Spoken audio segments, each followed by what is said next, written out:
ভাই আপনার ডাকেন। হ্যাঁ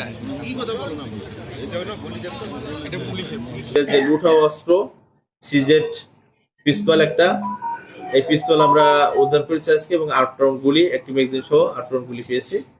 এটা মূলত যে ঘটনা ছিল, ঘটনা হচ্ছে যে 5ই আগস্টে যে বৈষম্যবিরোধী ছাত্র আন্দোলনে যে সমস্ত ঘটনার পরে কিছু দুষ্কৃতকারী আমাদের থানায় আক্রমণ করে, আক্রমণের সময় আমাদের থানা থেকে কিছু অস্ত্র লুটে যায়, সরকারি অস্ত্র।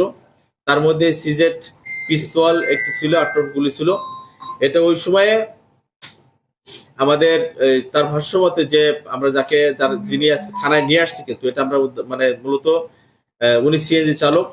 সিএনজি চালক যখন সিএনজি চালিয়ে ওই দিন যাচ্ছিল 5ই আগস্টের সময়, তখন তার সিএনজিতে 3 জন লোক উঠে পড়ার পরিপ্রেক্ষিতে জনগণ যখন দেখে ধর করে, তখন ওই 3 জন সিএনজি থেকে পালিয়ে চলে যায়। সিএনজি চালক ওই অস্ত্রটা তার বাড়িতে নিয়ে রাখে, কিন্তু উনি ভয়ে কিন্তু আমাদের কাছে জমা দেয় নাই এতদিন।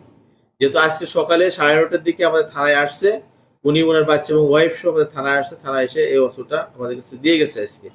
আমরা এটা যাচাই বাছাই করছি যে তা আসলে তার ব্যাকগ্রাউন্ড কি, তার কোনো ব্যাড ইন্টেনশন ছিল কিনা, এটা আমরা যাচাই বাছাই করছি।